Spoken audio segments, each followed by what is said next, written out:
Go ahead. So good morning, everyone. Today we are going to discuss about scanning tunneling microscope.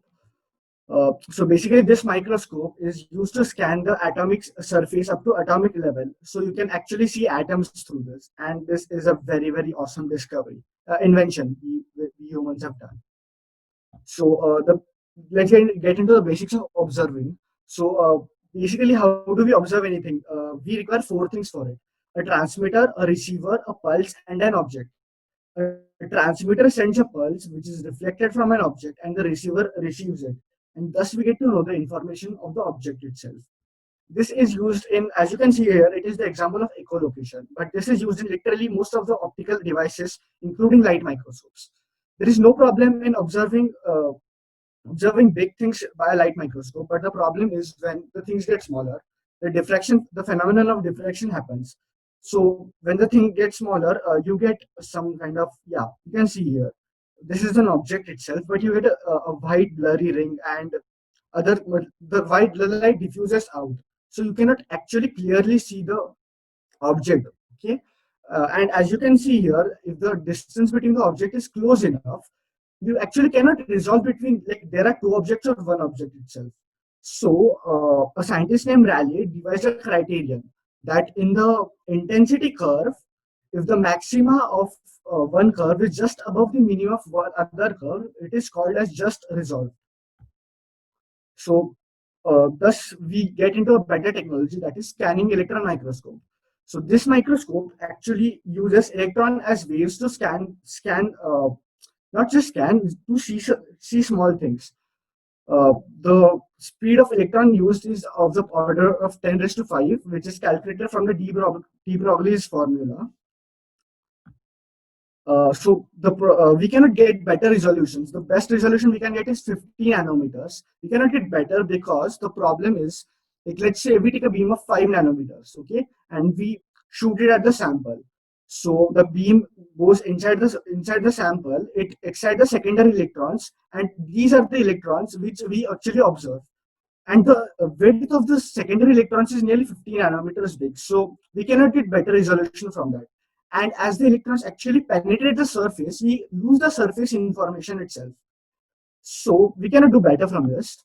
So we require a completely new principle of observation. So let's get into an experiment.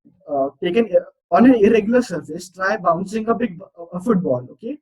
So as you can see, the football just bounces up and down, and there is no problem of it bouncing. There's no problem while it just bounces up and down. But as we take smaller balls, the the ball easily reacts, and it better reacts to the irregularities on the surface. So that's what we are going to do. Actually, we are going to take an object as small as an atom to actually observe atoms. So here comes the STM.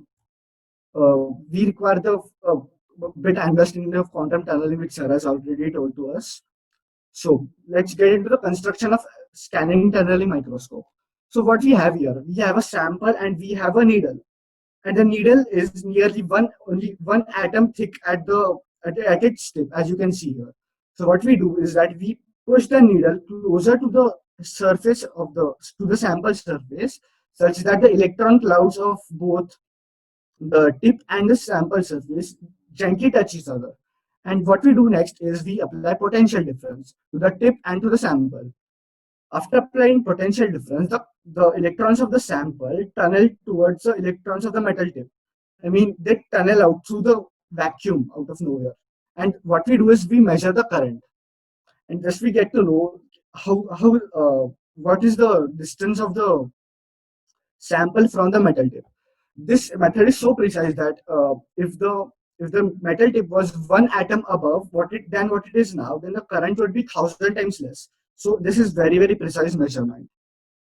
And what we do here is that we have scanned this line, okay, the orange line. So next we are going to scan this blue line, the next blue, and thus we scan the whole surface as in lines. Yeah, so modes of operating STM. There is one mode called constant height mode. In this, we keep the elevation of the needle constant from the sample surface. So this needle goes, and as the needle gets closer to the an atom, here it is bump. It's an atom actually. As the needle gets closer to the atom, the current increases and then again decreases. So thus we plot a current with respect to x-axis graph, and after plotting that graph, we get to know about the surface information. But the problem with this method is that our needle is very, very costly. As you know, it is just one atom thick at the tip, right? So if sometimes the needle gets bumped into the sample surface or actually has a collision, then our very precious needle gets damaged, right? So it cannot function anymore. So thus we needed a new mode, right, which is constant current mode. In this, what we do is that we keep the current constant. So as the just when the needle gets to know that there is an atom above, it increases its elevation so as to keep the current constant. And we plot a height versus x-axis, and thus we get to know about what the surface is like. And as you still know, we can observe atoms. We can observe literally anything on the surface from this microscope. So here is a graphite surface, and these yellow dots are its atoms. Yeah, it's some kind of a godly thing to do to observe atoms actually, and technology has reached there. So we can observe molecular structures of superconducting materials and stuff like that. So here is one more awesome application of a quantum dot transistor. So what scientists did here, that they placed 7 atoms each by each on an electron in an in a silicon crystal, and they made a transistor out of it. So this is a fully working transistor consisting of only 7 atoms. And this was in 2010, but in 2014 or 15, a scientist created a transistor out of one single atom. So that's how the transistors have become small now these days. One more is quantum corals. So sir has already shown some images of this. So what they do is they arrange atoms in a circular manner, and then they scan the surface. So what you can see, these peaks here, you can see my pointer, right? Yes, yes, we can. Okay. Yeah, so these are atoms, and what you see here, these are standing waves out of electrons. So this also proves the wavy nature of electrons, and it's a really beautiful thing, the quantum corals. And here is a more beautiful thing, a movie created by IBM, Boy and His Atom. So this is the world's smallest movie because atoms are the main actors of this movie. So what they did was they took carbon atoms, placed them on metal surfaces, and then they scanned the surface. They moved the atoms, they scanned the surfaces, and thus they got a complete movie out of it. I just show it once.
So as you just saw, those were atoms actually acting in a movie.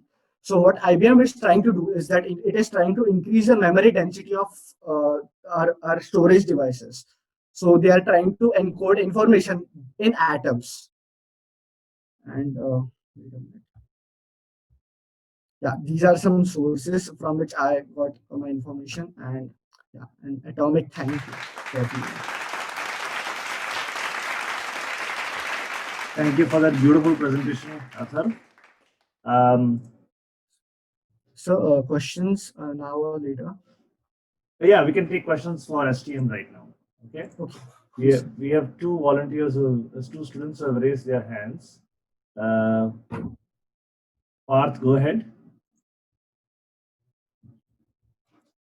When you talked about that when the needle about the scanning part of it, Yeah. so you told that to maintain a constant current, the needle changes its height. So Yeah. how does a needle know when to change the height and when not to do? So see, basically, when the needle thread gets very close to the atom, the current increases very slightly, like very slightly, and it is not touching to the surface yet. Okay, so we actually calibrate the instrument so as to increase the height slowly, then go ahead again. Then they again see a current rise. Okay, so we need to go like increase our elevation a bit more. So increase, go ahead, see the current. Okay, it's more. Increase, go ahead, and this we come down like that. This is actually continuous. This is actually a discrete process, but it is very like done very precisely that it actually looks like a continuous process. Understood. And I've just once found out that isn't tunneling similar to that dielectric discharge? Like both work in the same way. There's a potential difference and there's a small gap. So like, what is the difference between them? So actually, in anything like that, you actually see in dielectric discharge there is air, and basically what do we do is that we ionize the air in between so as the electrons get free, and actually that's what transfers the current, right? Yeah. Yeah, but in this case, there is perfect vacuum in between the sample and the tip. There is nothing else. And electrons move from this surface to that surface. So there are no electrons in between. It's just, Okay. So here there's no break yeah, through the air through vacuum. yeah. Yeah. Okay. That's why it's tunneling. Understood. Thank you. Welcome. Okay, Vaishant, go ahead. How did they move the atoms in the movie? Yeah, so basically IBM has also made a video for this. It's just like STM, like same principle as STM. They make the tip a bit more closer to the surface, and they apply, I guess, some potential difference only to create a magnetic field, and they basically shift atoms one by one block each, and then they keep it there. So that's how the pattern forms. Okay. There's a movie. There's a video of 1 minute. Like just if you want, you can check on Google also. It is how to move atoms by IBM. Siddhant, go ahead.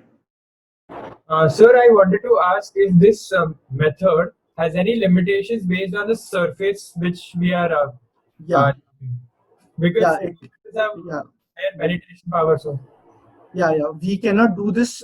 This works best for metallic surfaces and for metal-rich surfaces. Like graphite is has that lone pair of carbon, right? So it can actually scan that. But I'm not sure if it can scan any surfaces which are not electron-rich. okay, sir. So we need an electron-rich material to be able to use this method. Yeah, yeah. The material which can give electrons to us, like that. Okay. Sir. Okay. Shiv, go ahead. So two questions. One, if we for the electron microscope, if we use an electromagnetic confinement, wouldn't that increase the ability? Yeah, it would, but I think so. Can you please repeat your question, Shiv? I couldn't hear it. If we use an electromagnetic confinement for the electron microscope, wouldn't that increase the quality? What do you mean by electromagnetic confinement, Shiv? I'm not getting this. Rather than using a physical structure to direct the electrons in electromagnet. We actually have an electromagnetic microscope which is directing the electrons in the first position. That's how you can focus the beam to very high resolutions. Okay, you are actually using electric and magnetic fields to focus the electrons already. It is already inbuilt in the process. The reason why the resolution goes bad is nothing to do with the electrons. It's got to do with the way they interact with the material, as Atharv has pointed out.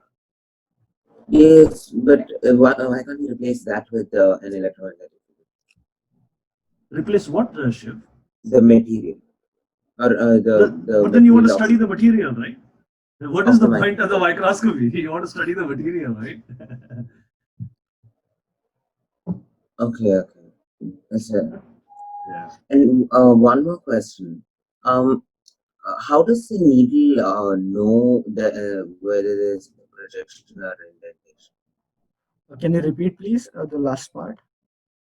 How does the needle of the STM microscope know whether there's a indentation or projection to move away from? As I told you, Parth, when it comes closer and the current increases a bit, then it gets to know there's an atom there, so it increases So its there- height, right?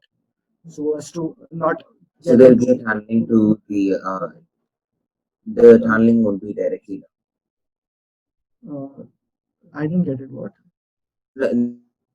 So the tunneling will not have to be direct, it will be to the side as well. Shiv, here, what we're trying to say is that there is a tunneling process that is going on.